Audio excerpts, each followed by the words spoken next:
Good afternoon, my name is Staff Sergeant Bowen. This is for my Speech 13-15 class. Important speech. And this is the audience. 11 personnel.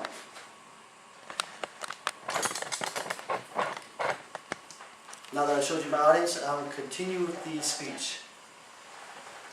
Ever go to the convenience market and there she is, a big green monster, or that big Red Bull packaged in an appealing visual design?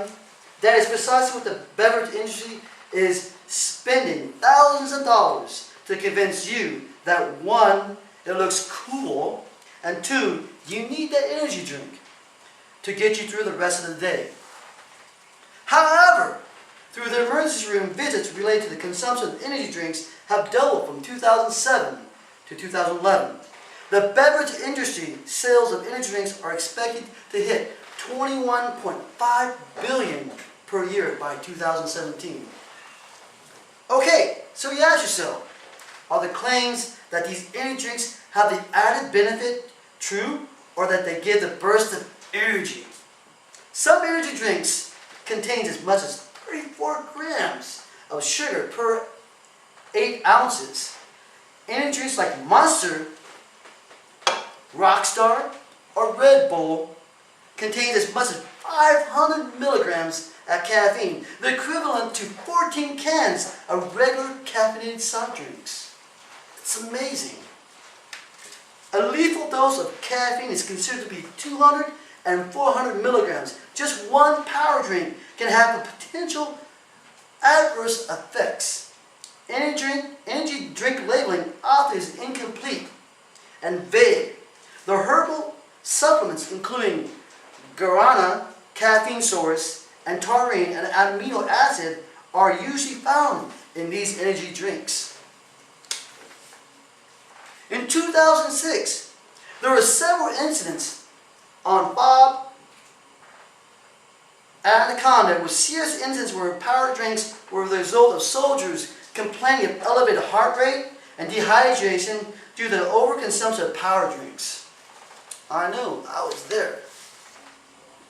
Depending on the person's size and weight, may have a low tolerance for caffeine. The side effects can be more serious. Too much caffeine can result in jitters and nervousness, upset stomach, headaches, difficult concentrating, difficult sleeping, frequent urination, increased heart rate, and rapid speech. In a study conducted by the Committee of Nutrition and the Council of Sport, Medicine, and Fitness, it also says better educate your individuals on the risk of sports energy drinks and emphasizes the potential side effects. Understand that energy drinks pose potential health risks, probably because of stimulant content inside the drinks. We need to encourage individuals to restrict to avoid altogether carbonated containing sports drinks. That's number one.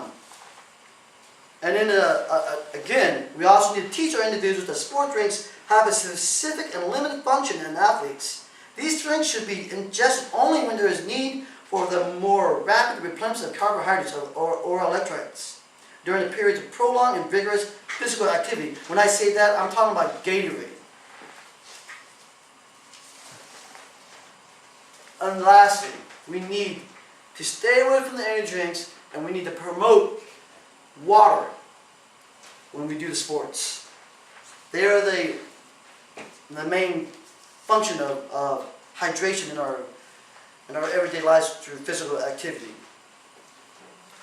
Lastly, but with every good thing, there is a price to pay. When we overconsume or overconsumption of a product leads to serious health issues. So ask yourself, do you really need an energy drink?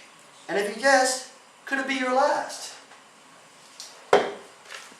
So what we covered is how energy drinks are so dangerous, and the following symptoms. It can go into dehydration, heart rate increased, and obesity and diabetic.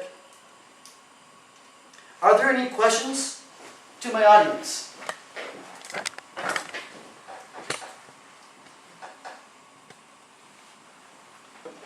Go ahead.